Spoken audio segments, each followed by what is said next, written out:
All right, so in section 9.1, I'm going to make you guys remember, we constructed for proportions, confidence intervals,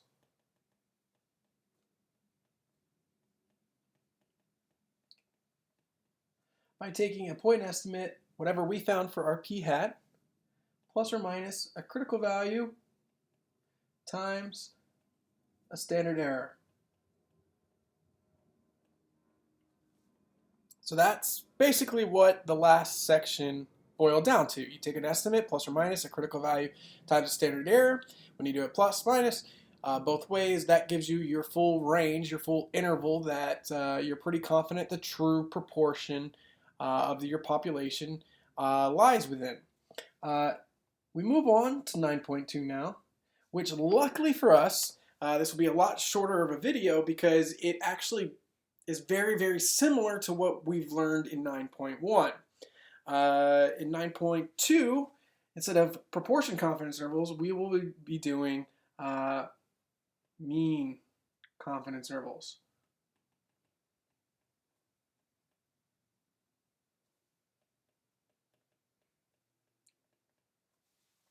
Not mean like angry, mean like the arithmetic average, right? Like the normal statistic mean that we're used to. So just like before, I will make you remember or recall that we denote mean as either what, x bar or mu. And the difference, just like it always is that x bar is for a statistic and mu is the parameter version of mean, right? So just like confidence intervals before, what we're going to be hoping for is that our statistic is close enough to our parameter that we don't know, and we'll report that, but we still realize that our statistics that we gather from random samples are going to have some variation. If I go out there and find the average CCBC student weight by using 100 CCBC students, and you go out there and use 100 students, we're probably going to get different averages, right? And so it's the same principle where, as proportions, where we're going out, we're getting a statistic, we're going to create a confidence intervals to capture a range of possible values for the parameter, which in this case is going to be means instead of proportions. And so before we get into how to do that, I want to make sure that you guys know that this process will be slightly different than what happened in 9.1. So in 9.1, I asked you to construct confidence interval for proportions. And in 9.2, I'm going to ask you to construct confidence intervals for means. And normally what I get asked around now is, how do I know which method to choose? And the answer lies in the words, right? Proportions versus means. If a question says anything like average or mean,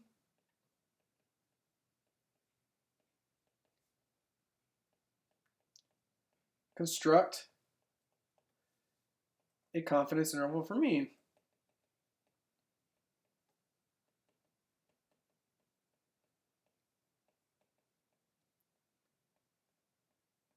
With the following method.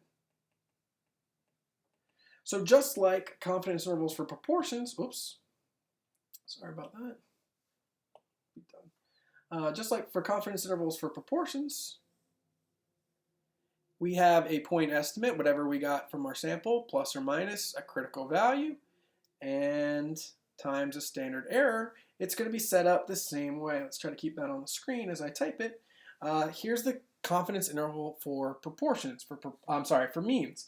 For means, we take a point estimate, the statistic we found, which is x bar, right? Whatever we found from our sample, plus or minus a critical value. This time we're going to use t, which I'll explain in a second why we're not using z anymore, times a standard error, s divided by the square root of n. And so you see the formulas themselves on how to construct the interval are definitely different, right? This right here, this formula for constructing a confidence interval for means is definitely different from what we did with proportions, but it's similar at the same time. You take a statistic, a point estimate, with proportions it was p hat, for means it's x bar, plus or minus, plus or minus. A critical value, we use z sub alpha over 2 with proportions, t sub alpha over 2 for means. Don't worry, I'll let you know why it's different. And times a standard error, which involves a square root, times a standard error, also involves a square root. Not only that, you see that this p hat q hat over n under square root, in the last video, I made sure to mention this is very similar to the standard deviation we used back the last class when we were doing proportions distributions. And this s over square root n you actually have seen before as well. You saw this also last class. This was when we were doing central limit theorem problems. So that's why in the last video I said that this right up here, this square root p hat q hat over n, is a lot like a standard deviation because that's how we used it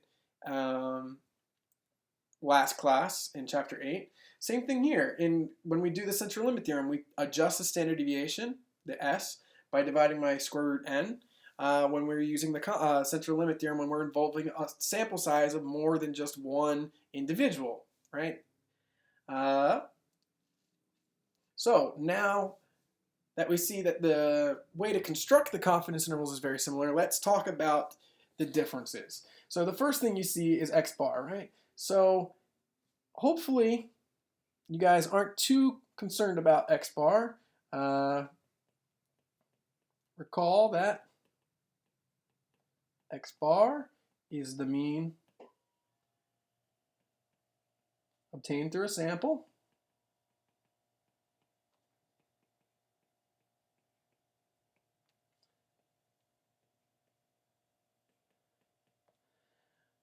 And S is the standard deviation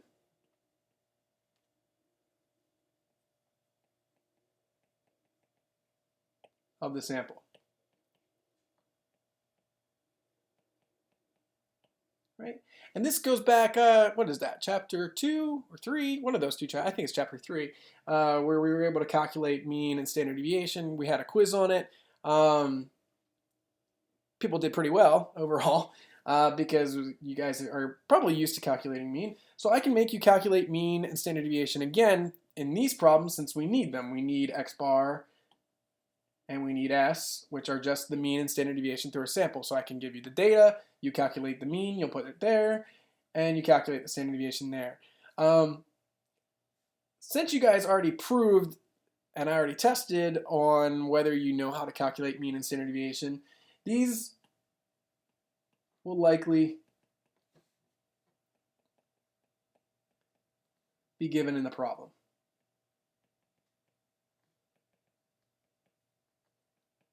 They don't have to be.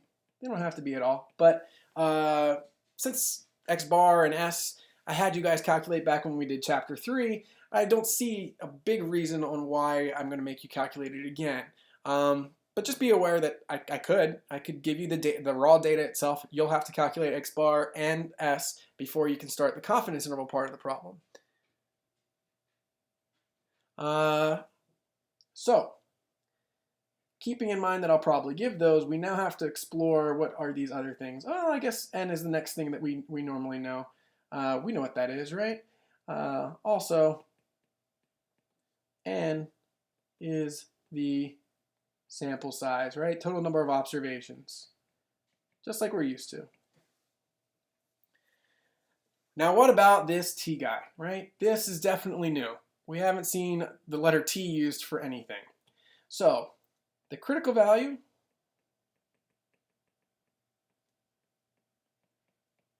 t sub alpha over 2 is similar to the critical values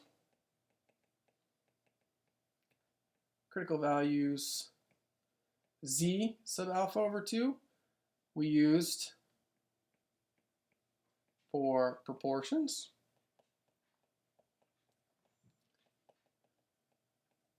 similar in the sense that they're both called critical values. However, t, the critical value t, is obtained using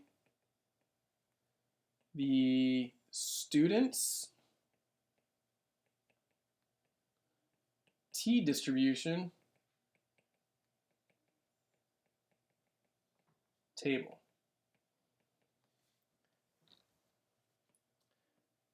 And just in case you forgot from last lecture already, whoops, in case you forgot, whereas z sub alpha over 2, that critical value that we use, the z's, came from the normal distribution.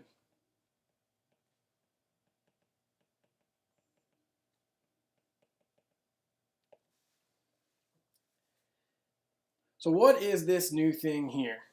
This student's t distribution. What is this? Why do we need it? We're used to the normal distribution table. That's what we like. Why are we switching? We must use the student's t distribution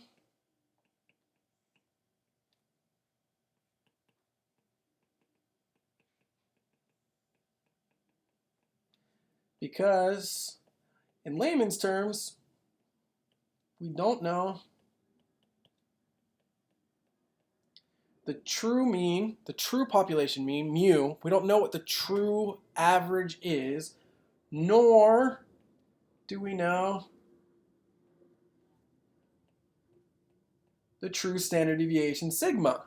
We have two unknowns at play here, right? We don't know what the true average is going to be, because that's what confidence intervals are trying to do, is try to find the true parameter.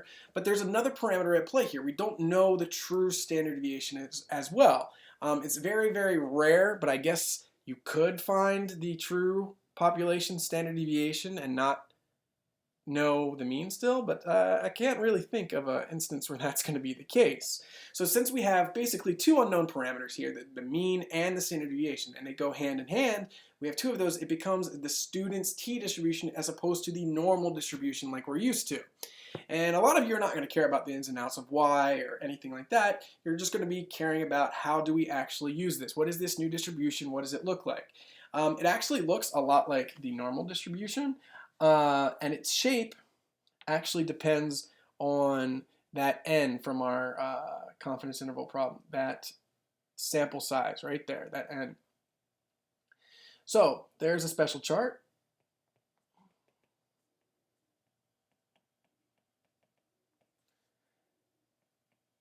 Or table, whatever you want to call it, a special chart that gives possible values for t sub alpha over 2, that t critical value. It's called the student's t distribution chart. It's on Blackboard already, and you can take a look at it there. So let's figure out how to use it. How do we figure out our critical value using that chart? Now for proportions, we were able to find the z sub alpha over 2 because I gave them to you on the formula sheet, but if you watched last lecture, the z alpha over 2 you get from the z chart as well if you want to do some weird confidence intervals like 72% or something like that. But normally these are going to be on the formula sheet for you guys, for the statistics students.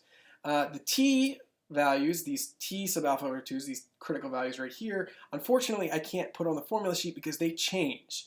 And so they have a special chart, the student's t distribution chart, to use. I'm going to call it the t chart.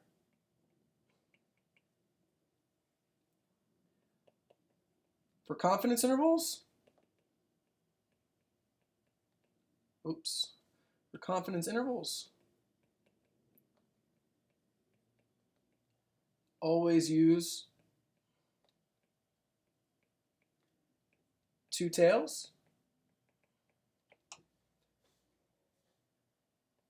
The significance level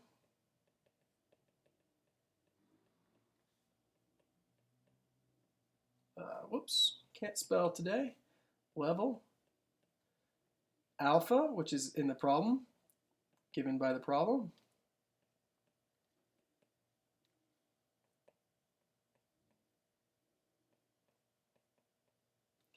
And something called degrees of freedom,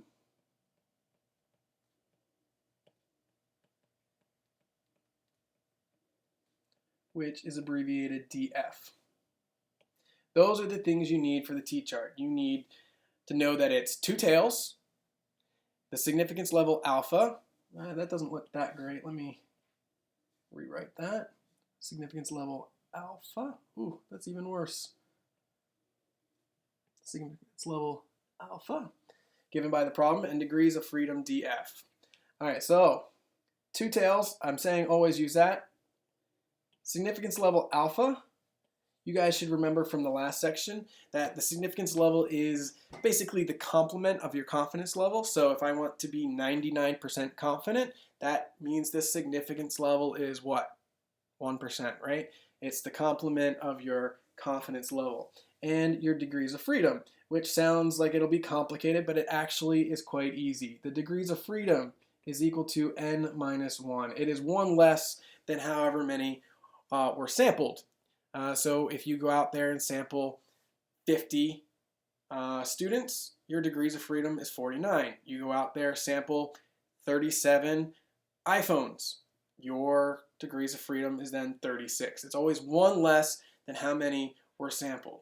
And using those three things, you can use the T-chart. So let me give a quick example of using the T-chart. Find the critical value for a sample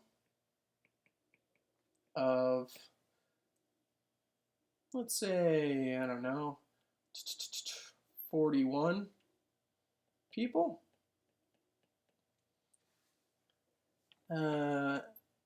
If we're constructing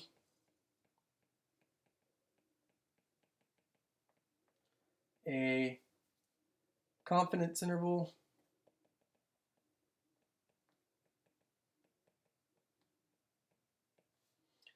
with, let's say, 90% confidence. So go out there, go to Blackboard, make sure you have the T-chart. You can either print it out or pull it up in a separate window, whatever you need to do. But we are curious what the degrees of, the critical value T sub alpha over 2 is for a sample of 41 people if we're constructing a confidence interval with 90% confidence. So if you're looking at the T-chart that is provided on Blackboard, it's in the tables and formulas section. It's called Students T-distribution. You should be able to pull it up that way. And it looks like a blue chart in Microsoft Word. And you'll see, I'm going to try to give a quick sketch of it here. At the top, you see it'll say one tail, two tail, and it has the first one equal 0.4, 0.8. That's at the top, and along the other side it has DF and lists 1, 2, 3, yada yada yada. And along the one tail, two tail lines, there's some separation here. It goes 0.25, 0.5. Oh, added an extra dot, sorry. 0.25, 0.5, 0.1, 0.2,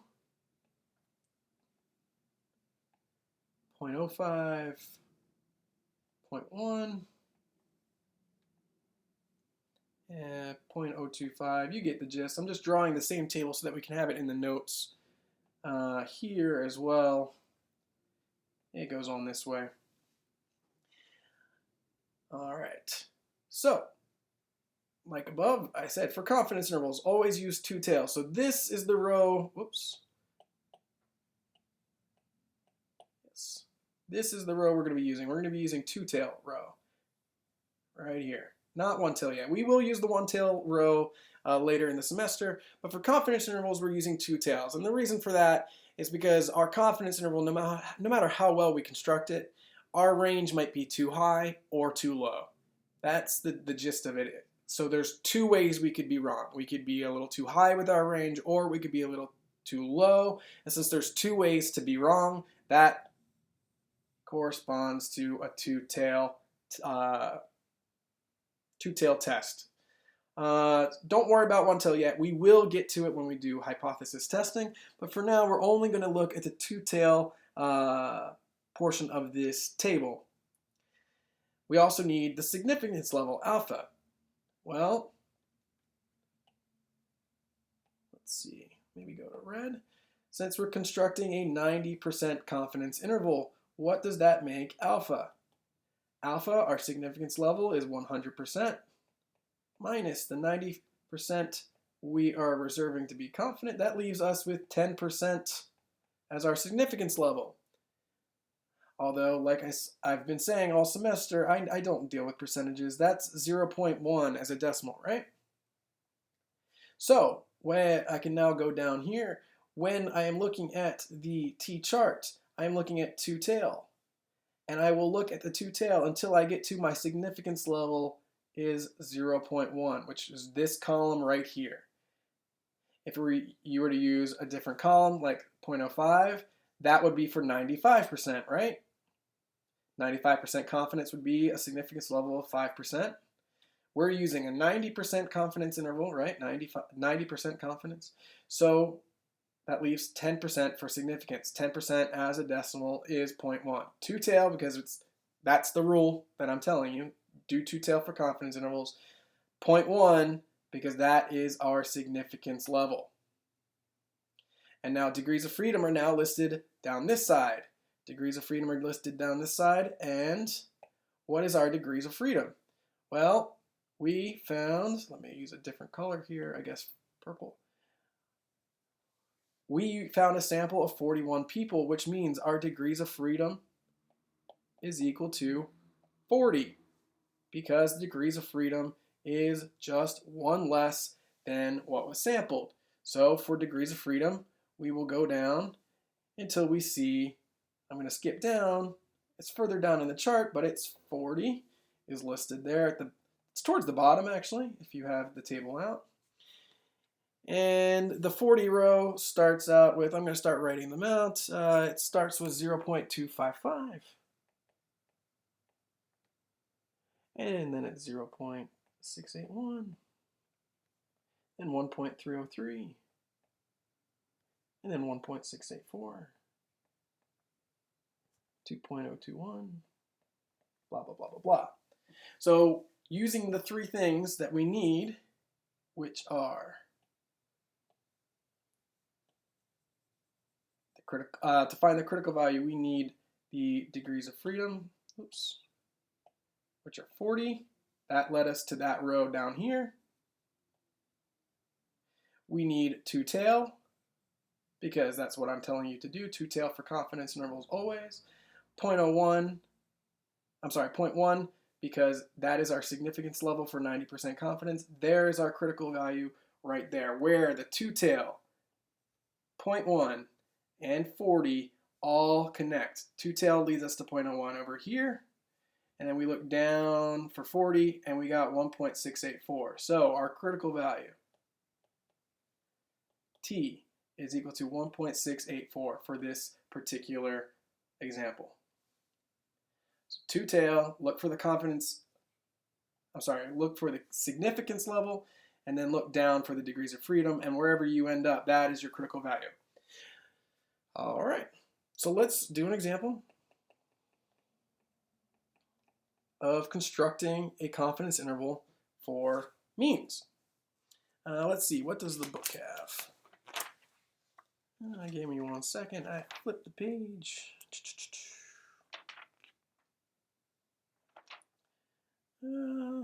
Which one do we want to do here? I guess this is it. We'll do the miles per gallon.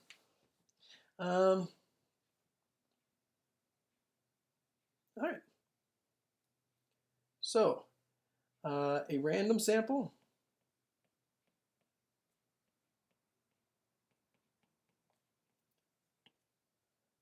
of, let's see, 16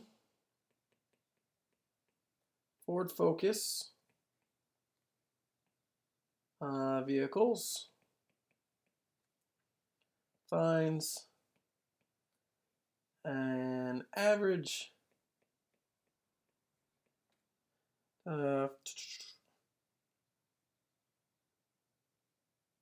fuel efficiency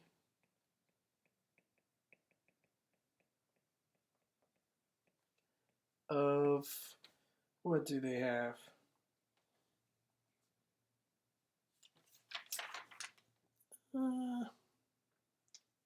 36.8 miles per gallon with a standard deviation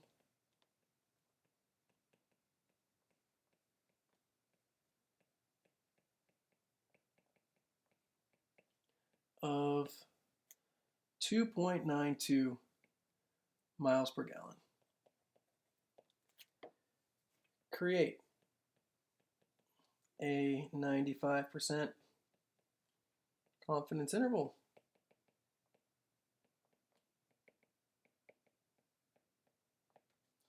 For the average miles per gallon a Ford Focus gets. All right. So it's very similar to the proportions section. We went out and we got a sample. We looked at 16 Ford Focuses, 16 cars. We found an average and a standard deviation. You know, we add them all up, divide by 16, we got 36.8. Standard deviation, you guys know how to calculate that as well. This is what we found, but we realized that's only from our sample of 16, right? That there could be a different average for all Ford Focuses, and that's what we're going to be interested in, right? We want to be able to know what all Ford Focuses miles per gallon is. So in the last section, I listed steps to confidence intervals. Let me do that here before I forget. So steps for confidence intervals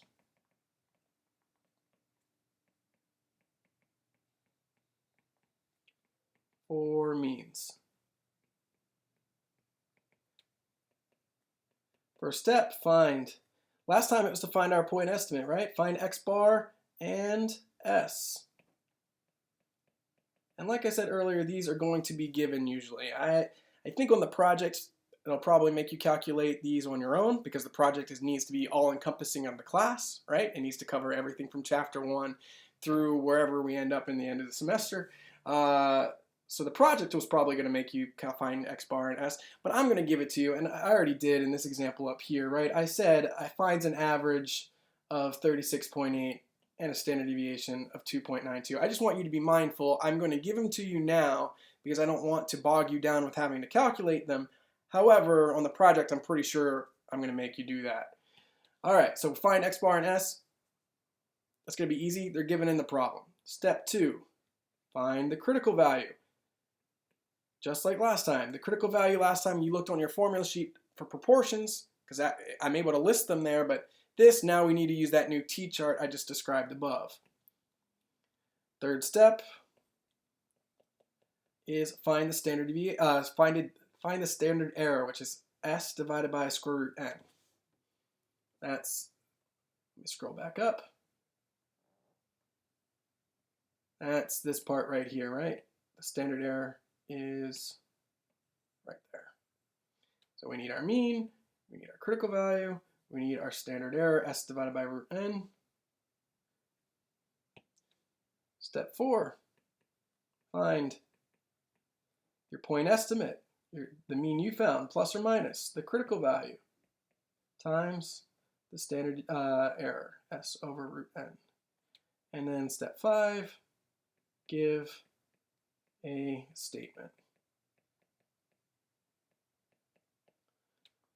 All right. So in our example, with these Ford Focuses, step 1 is done for us. Find the mean and standard deviation. Find the x bar and s. They're already given. I already highlighted them. Here's the mean we found. This is the average we found. And keeping in mind, I knew that this was going to be a confidence interval for means because it asked for a confidence interval and it said average in the problem. So that's how I knew I'm doing this method with these t's now. So step 1 is done. Find x bar and s. Let me write them down. Answers. X bar, my point estimate is 36.8 miles per gallon, and my standard deviation that I found, my sample standard deviation is 2.92, right? Just getting it from the problem. Step 2. Find your critical value, t sub alpha over 2. Okay, so I need to find my critical value. This is using the new chart, using the t-chart.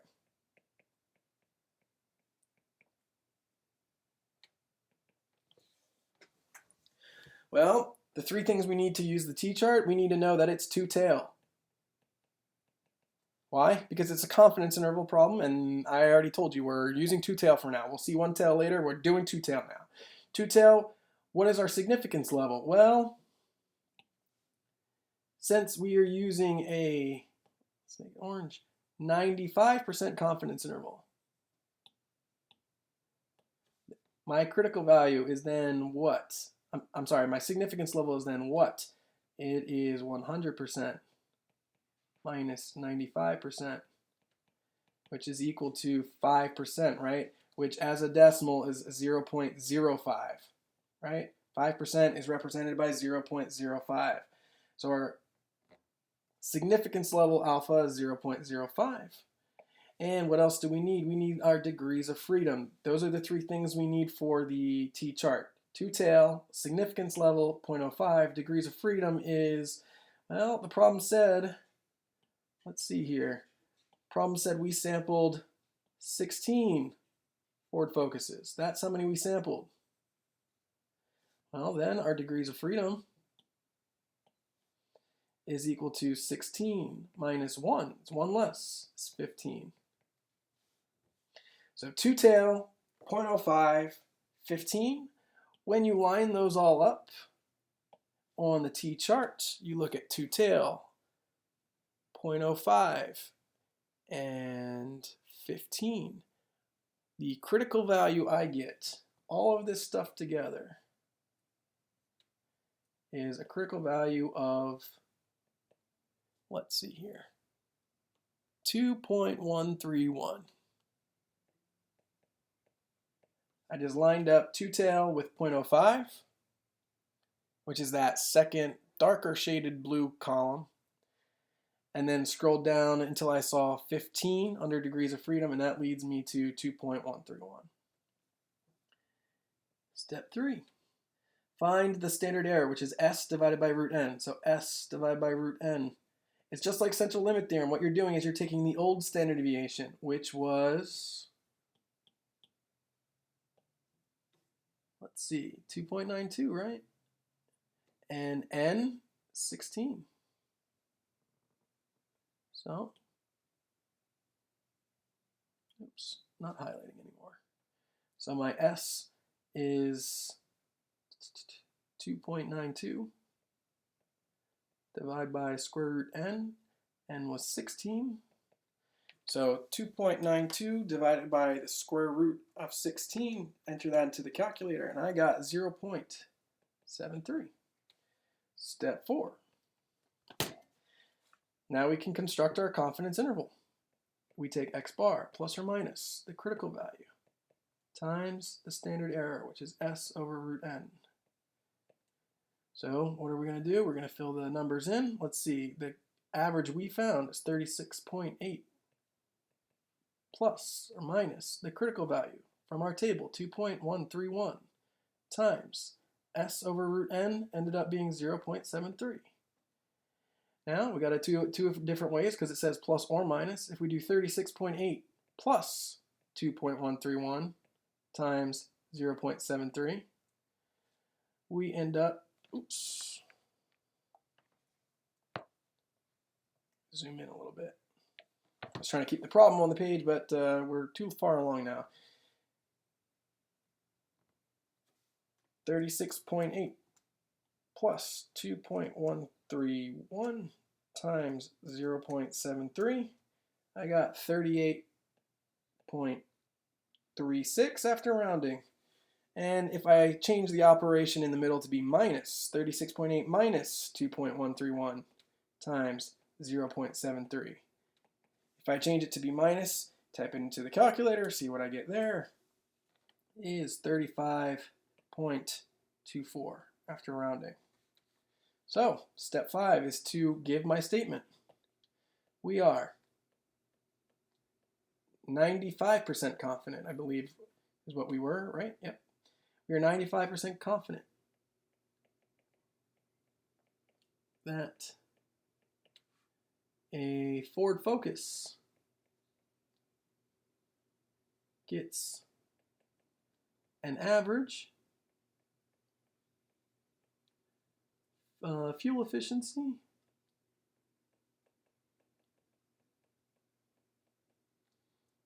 between 35.24 and 38.36 miles per gallon. And that's it. So that random sample of 16 Ford Focuses is enough for me to be pretty confident that the average fuel efficiency is between 35.24 and 38.36 miles per gallon. And that's it. And hopefully you can see the similarities between this and